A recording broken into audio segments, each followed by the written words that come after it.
여러분, 이 사진을 한번 보시겠어요? 여기 물처럼 보이는 액체가 담긴 병들이 보이실 텐데요. 과연 이게 다 물일까요? 아니면 음료수일까요? 놀랍게도 보시는 이 사진에 나온 제품들은 색만 없을 뿐 모두 다 다른 음료수들입니다. 투명한 이온 음료는 물론이고요. 투명한 커피, 투명한 맥주, 투명한 콜라까지. 특히나 일본에서 투명 음료의 시장 인기는 대단해서 코카콜라조차 본인의 트레이드 마크였던 짙은 카라멜 색상을 버리고 투명 콜라를 출시할 정도죠. 도대체 왜 이런 걸까요? 오늘의 알쓸식답은 투명 음료 시장에 대해서 다뤄봅니다.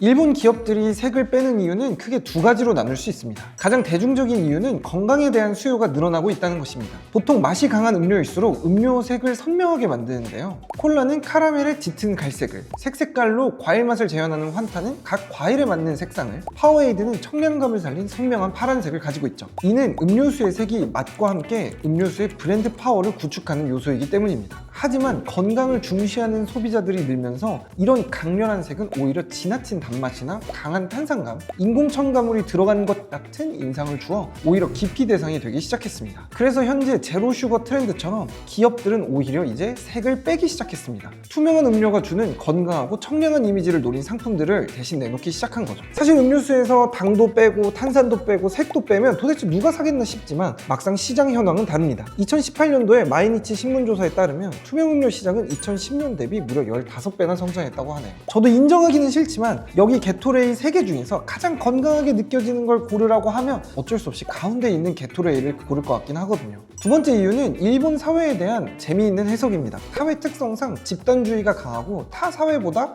상대적으로 남의 시선에 대해 신경을 많이 쓴다는 얘기인데요. 특히나 직장에서 커피나 음료수를 마시는 경우에 소비자 또는 직장 동료들에게 부정적인 이미지를 줄 수 있다는 인식이 팽배하다고 하네요. 말하고 나니까 꼭 일본뿐만의 얘기가 아닐 수도 있다는 생각도 드네요. 우리도 커피나 차 종류는 몰라도 탄산음료수를 직장에서 편하게 마시기에는 조금 부담일 때가 있잖아요. 그래서 물처럼 보이는 투명한 음료수를 두면 사무실에서 편하게 눈치 보지 않고 마실 수 있다는 얘기입니다. 이게 조금 오버하는 게 아닌가 싶다가도 실제 출시되었던 제품들을 보면 직장에 둬도 위화감 없는 디자인, 점심이나 회의 중에 기분 편하게 마실 수 있도록 같은 문구가 붙어있는 제품들이 실제로 출시가 되었었거든요. 심지어 산토리에서 나왔던 올타임 올프리는 투명한 무알콜 맥주로 사무실에서 눈치 보지 말고 업무 중에 편하게 마셔라 라는 컨셉으로 나왔다고 합니다. 이쯤 되면 사실 너무 간 거 아닌가 싶다가도 또 수요가 은근 있을 것 같기도 하네요. 그러면 색을 어떻게 뺄까요? 색을 빼서 투명 음료를 제조하는 방법은 크게 두 가지로 나눌 수 있습니다. 첫 번째는 애당초 무색 음료로 설계하는 겁니다.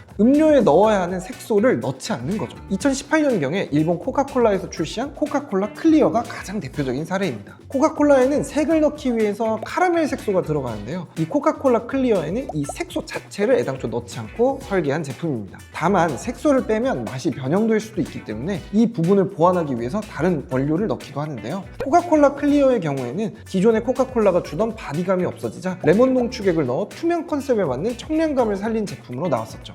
이런 개발의 경우에 처음부터 제품을 다시 설계해야 하므로 시간이 꽤 걸리는 편입니다. 두 번째는 이미 만들어진 음료에서 색소를 빼는 겁니다. 실제로 예전에 잠깐 유행했던 실험이 있는데요. 판타 같은 음료를 키친타올처럼 여과가 가능한 물건으로 계속 저으면 색소가 걸러지면 투명해진다는 이야기가 있었는데요. 기본적인 원리는 이것과 비슷합니다. 홍차처럼 일부 음료는 추출 과정에서 자연스럽게 색이 따라 나오게 되는데요. 이를 여과 공정을 통해 필터지를 통과시키거나 증류 과정을 거쳐서 색소만 빼내고 향과 맛을 최대한 보존한 투명 음료를 만드는 거죠. 물론 이 과정에서 향과 바디감이 변형될 수 있기 때문에 마찬가지로 맛을 보정해주긴 해야 합니다. 이런 과정을 통해서 우리는 투명한 홍차나 투명한 커피 등을 시장에서 맛볼 수 있는 거죠. 일본에서는 정말 다양한 투명 음료들이 출시됐습니다. 우리나라 관광객에게 복숭아물로 유명했던 이로하스부터 시작해서 코카콜라 클리어, 산토리의 투명 맥주, 아사히의 투명 커피, 투명 녹차, 요구리나 등의 제품들이 나왔었습니다. 심지어 최근에는 단백질을 넣은 투명 음료도 나왔죠.